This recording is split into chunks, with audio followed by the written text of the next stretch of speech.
नोएडा की रहने वाली ट्विशा शर्मा की कहानी अब सिर्फ एक सुसाइड नहीं बल्कि देश भर में चर्चा का विषय बन चुकी है। ट्विशा करीब 33 साल की थी। उन्होंने पढ़ाई के बाद मॉडलिंग, एक्टिंग, कॉर्पोरेट सेक्टर तीनों में काम किया था। साथ में एमबीए की पढ़ाई भी की थी। ट्विशा मॉडलिंग की दुनिया में काफी एक्टिव थी और मिस पुणे प्रतियोगिता से भी जुड़ी थी। उनके दोस्तों का कहना है कि वो बहुत ही एम्बिशियस और पॉजिटिव लड़की थी। साल 2024 में उसकी मुलाकात भोपाल के एक वकील समर्थ सिंह से एक डेटिंग ऐप पर हुई। समर्थ सिंह बैंगलोर से पढ़ा हुआ वकील है और 2018 से प्रैक्टिस कर रहा था और उसकी मां गिरिबाला सिंह रिटायर्ड जज है। दोनों की दोस्ती प्यार में बदली और 9 दिसंबर 2025 को दोनों की शादी हो गई। लेकिन शादी के कुछ समय बाद ही ट्विशा परेशान रहने लगी। उसने अपनी माँ और दोस्तों को कई मैसेज किए। एक दोस्त को उसने मैसेज किया, आई एम ट्रैप्ड ब्रो, तू मत फंसना।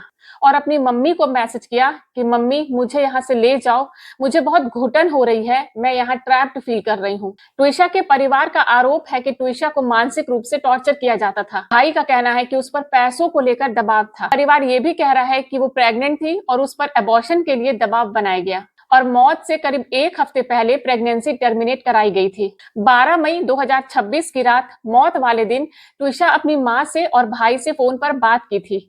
बातचीत के दौरान अचानक फोन कट गया क्योंकि उसका पति समर्थ उसी समय कमरे में आ जाता है। उसके बाद परिवार लगातार ट्विशा, समर्थ और सास गिरिबाला को फोन करता रहा, लेकिन किसी ने जवाब नहीं दिया। करीब 10 मिनट के बाद सास गिरिबाला ने फोन उठाया और कहा कि ट्विशा सांस नहीं ले रही है। परिवार का कहना है कि अस्पताल सिर्फ 10 मिनट दूर था, फिर भी इलाज में देरी हुई। जब तक अस्पताल पहुंचाया गया तब तक डॉक्टरों ने ट्विशा को डेड डिक्लेयर कर दिया। पोस्टमार्टम रिपोर्ट में कहा गया कि मौत हैंगिंग से हुई, लेकिन रिपोर्ट में यह भी लिखा गया कि मौत से पहले उसके शरीर पर कई चोटों के निशान थे। रिपोर्ट के मुताबिक ब्लंट फोर्स यानी किसी चीज से मारने जैसी चोटें भी मिली। सीसीटीवी फुटेज भी सामने आया जिसमें ट्विशा अकेले छत पर जाती हुई दिखाई देती है। बाद में पति समर्थ और कुछ लोग उसे नीचे लाते दिखाई देते हैं और सीपीआर देते हैं। समर्थ सिंह फिलहाल फरार है। उसकी एंटीसिपेटरी बेल कोर्ट ने खारिज कर दी है और पुलिस उसकी तलाश कर रही है। उसकी मां गिरिबाला सिंह को अग्रिम जमानत मिल चुकी है, लेकिन उनके खिलाफ भी दहेज प्रताड़ना और हरासमेंट का मामला दर्ज है।